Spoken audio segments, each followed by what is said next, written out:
Dear students, BSc maths के इस YouTube channel पर आप सभी का स्वागत है। आज हम त्रिविमीय निर्देशांक ज्यामिति में सेकेंड यूनिट में नेक्स्ट टॉपिक है दिए गए केंद्रीय सांकवज की स्पर्शता का प्रतिबंध हम ज्ञात करेंगे। पिछली वीडियो में हमने केंद्रीय सांकवज की इक्वेशन पढ़ी थी, उनके प्रकार पढ़े थे और केंद्रीय सांकवज है उसकी जो स्पर्श समतल है वो ज्ञात करना हमने देखा था। आज हम केंद्रीय सांकवज है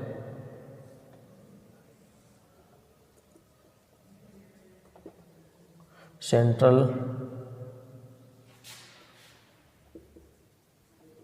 कॉन्कॉइड, आज हम ज्ञात करते हैं कंडीशन ऑफ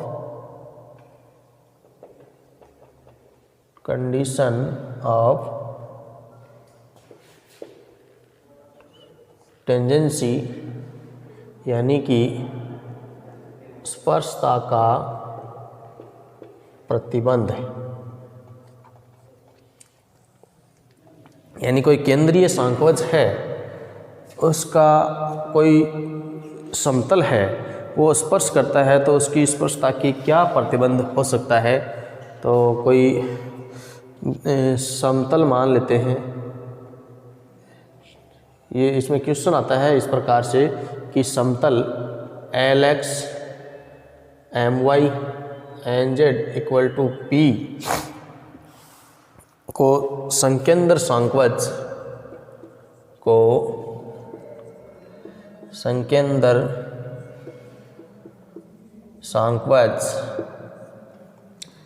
AX का square BY square CZ square equal to 1 पर स्पर्शता का प्रतिबंध ज्ञात करो। इसमें अपने को एक समतल दिया हुआ है और एक स्पर्श होने का प्रतिबंध अपने को ज्ञात करना है। ठीक है, तो सबसे पहले तो कल जो हमने ज्ञात किया था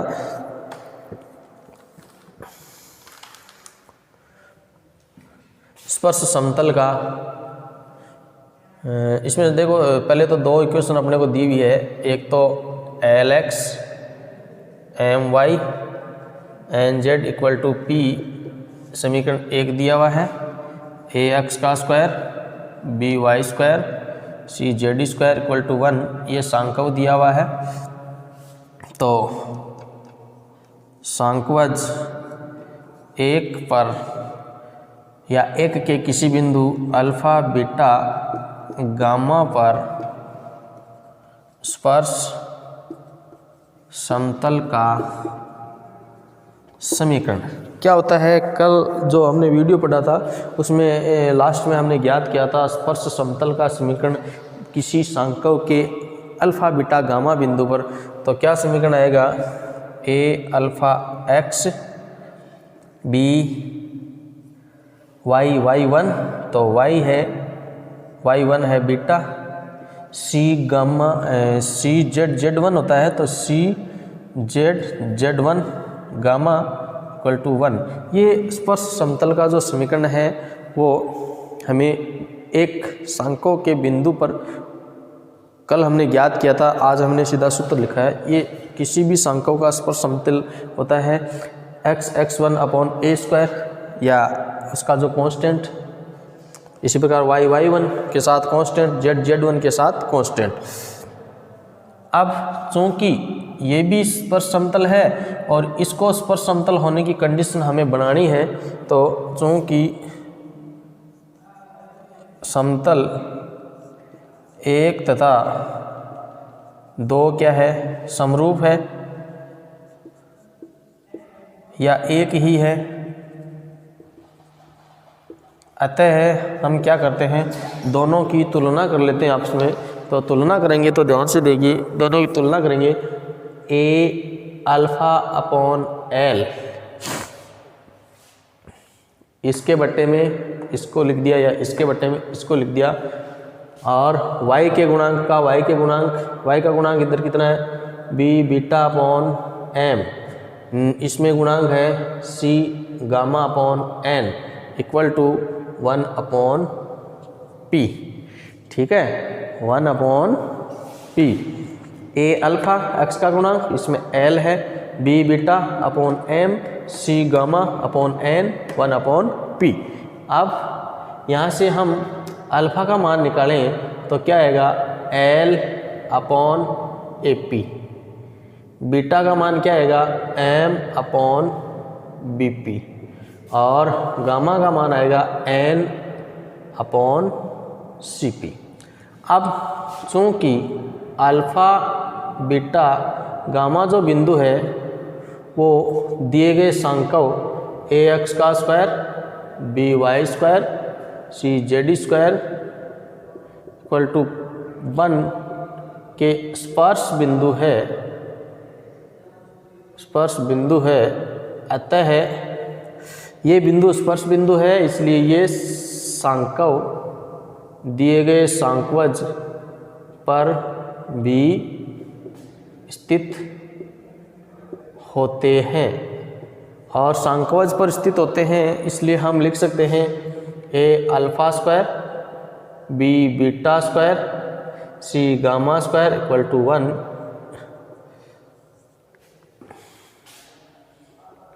इसको 4 मान लेते हैं, 5 नंबर समीकरण। अब हम इससे अल्फ़ा बीटा गामा का मान रखेंगे और P का मान हमें ज्ञात करना है, क्योंकि P की जो वैल्यू आएगी वो इस स्पर्शता का प्रतिबंध आएगा। तो मान रखते हैं A L square upon A square P square, B beta का मान M square upon B square P square, और C N square upon C square P square equal to 1, या L square upon A M square upon B N square upon C equal to P square. ये जो प्रतिबंध हमें प्राप्त हुआ है, यानी P की जो वैल्यू प्राप्त हुई है, ये अभीष्ट स्पर्शता का प्रतिबंध है। यानी कोई भी स्पर्श समतल अगर स्पर्श करेगा तो उसका स्पर्श समतल क्या होगा, l x M Y N Z equal to under root l square upon A M square upon b और एन स्क्वायर अपॉन, ये स्पर्श अभीष्ट स्पर्श समतल का समीकरण है। ये तो सांकों ए X square B Y square सी जेड स्क्वायर था। अगर यही सांकों अपने को ये दे दे, दीर्घवृत्तज दे दे, X square upon A square, Y square upon B square, Z square upon C square हो, तो इसका समीकरण क्या आएगा, L x M Y N Z equal to P. और यहाँ पर P की जो वैल्यू क्या होगी, इसमें P की वैल्यू ये है, तो इसमें A square L square M square B square N square C square, तो इसमें P की वैल्यू हमें ये प्राप्त होगी। और अगर ये सांको दिया हुआ है तो ये स्पर्शता का प्रतिबंध हमें प्राप्त होगा। तो ये स्पर्श समतल है, सीधा फार्मूला है स्पर्श समतल का। अगर ये दिया हुआ तो ये स्पर्श समतल P की कंडीशन है, यानी P की वैल्यू ये है जो हमें याद रखनी है, क्योंकि आगे क्वेश्चन आएंगे उसमें हम सीधा ही मान, स्पर्श समतल है तो P का मान है वो सीधा ये याद रखेंगे, सीधा P की वैल्यू हम रखते हैं।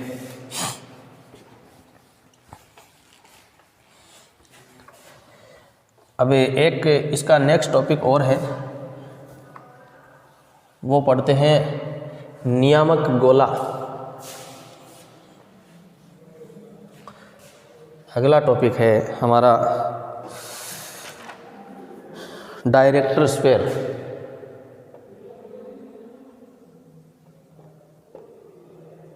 डायरेक्टर स्फीयर नियामक गोला।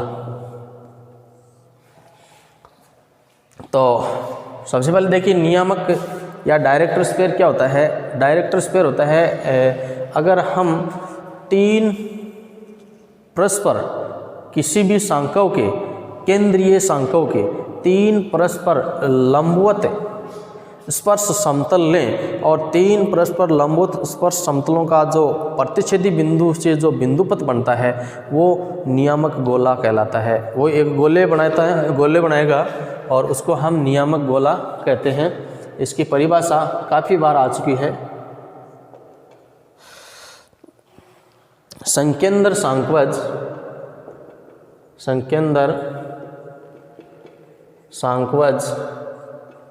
के तीन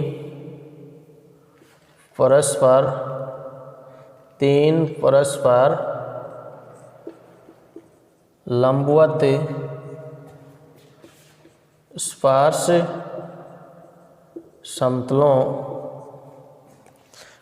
समतलों के प्रतिच्छेदन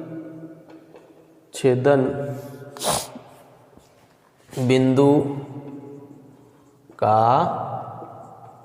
बिंदुपथ एक गोला होता है जिसका केंद्र क्या होता है, जिसका केंद्र संकेंद्र सांकवज का केंद्र होता है।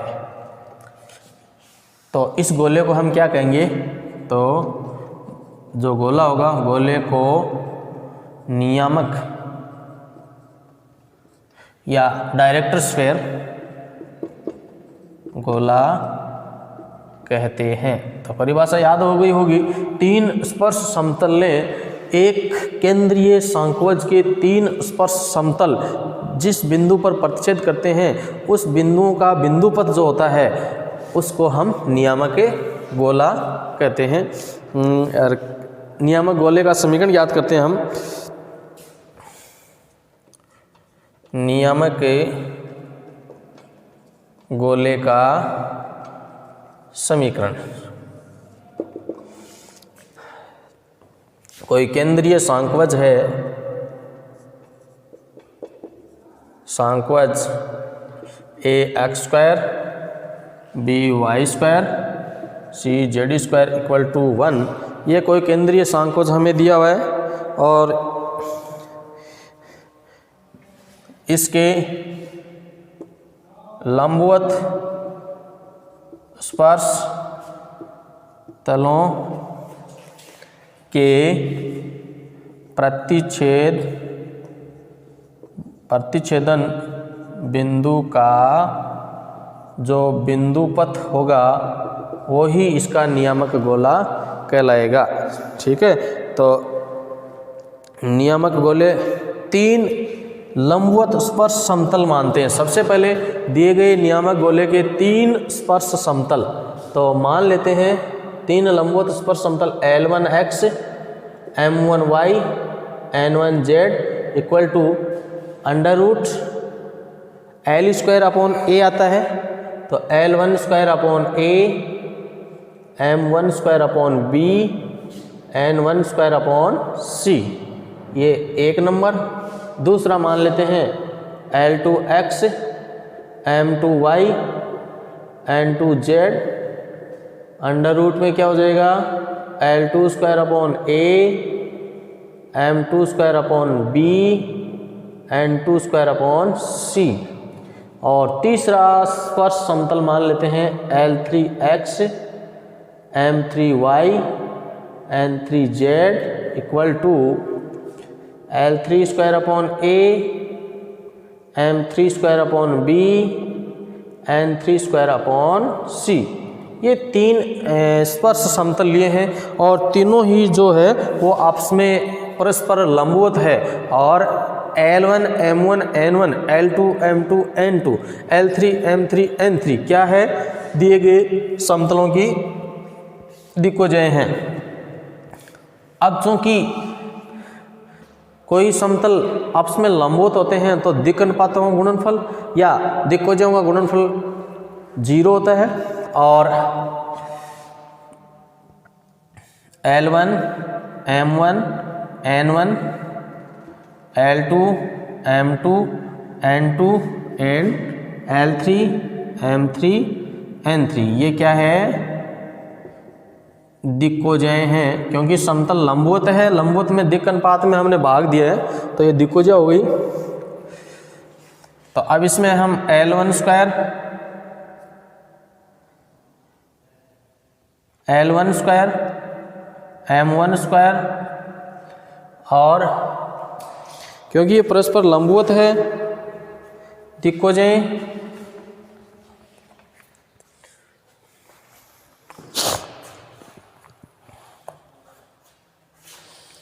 तो लंबवत है तो ये आपस में भी लंबवत है और ये भी आपस में लंबवत है, तो इसलिए हम ये कह सकते हैं L1 square, L2 square, L3 square का मान 1 या सिग्मा L1 स्क्वायर का मान 1। इसी प्रकार सिग्मा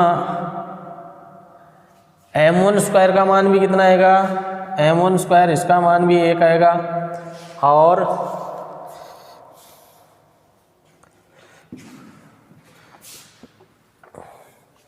सॉरी ये परस्पर लंबवत है, ठीक है, लंबवत है तो आपस में जो गुणनफल हम लेते हैं L1 M1 या plus L2 M2 L3 M3 इनका मान कितना आएगा, 0 आएगा, या सिग्मा L1 स्क्वायर का मान, sigma L2 square, sigma L3 square, इन सब का मान क्या आएगा, 1 आएगा।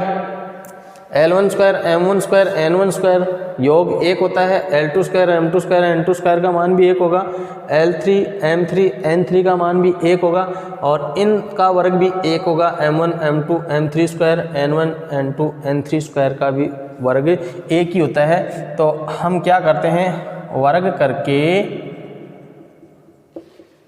जोड़ने पर, अब इसका हम वर्ग करके अगर हम जोड़ते हैं तो देखिए क्या होगा, हम वर्ग करके जोड़ेंगे, इसका वर्ग करेंगे तो L1 स्क्वायर आएगा x square, M1 square y square, N1 square z square आएगा।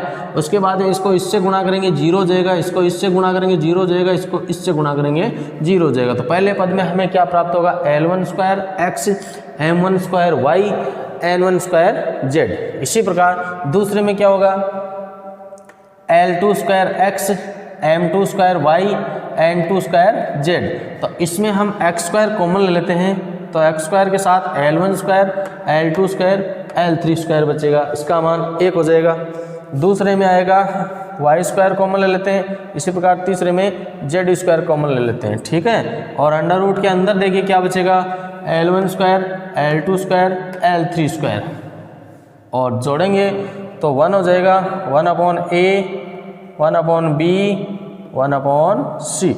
ये अभीष्ट नियामक गोले का समीकरण है, डायरेक्टर स्क्वायर का समीकरण है। अगर यही जो संकव है ये दिया हुआ हो, x square upon a square, y square upon b square, z square upon c square 1 ये दिया हुआ है, तो ये क्या बन जाएगा, x square, y square, z square equal to 1/a, 1/b, sorry हमने इसका स्क्वायर किया तो इसका अंडर रूट हट जाएगा, अंडर रूट नहीं रहेगा, ठीक है। ये बचेगा 1/a, 1/b, 1/c, x square, y square, z square. तो अब इससे कितना आ जाएगा, a स्क्वायर, b स्क्वायर और c स्क्वायर, ठीक है, a स्क्वायर, b स्क्वायर और c स्क्वायर। a का मान 1/a square, 1/b square, c square, तो ये मान रख देंगे, तो इसका ये हो जाएगा नियामक गोले का समीकरण। तो नियामक गोले की जो परिभाषा है वो काफ़ी बार पूछी जाती है, और इसका जो नियामक गोले का समीकरण भी ज्ञात करना पूछा जाता है। तो ये नियामक गोले का समीकरण होता है, सीधा याद भी रखना है। और ये स्पर्श तल है, 3 अलग अलग लिए हैं लंबवत, तीनों को वर्ग करके जोड़ेंगे तो आपस में गुणा करेंगे, दिक्कोजों को आपस में गुणा करते हैं तो 0 होता है, और अगर वर्ग करके जोड़ते हैं तो उसका मान हमेशा 1 आता है। तो इसका वर्ग, इसका वर्ग, इसका वर्ग, इनको वर्ग करके जोड़ेंगे तो 1 हो जाएगा, बाकी सब 0 हो जाएंगे, तो ये बचेगा।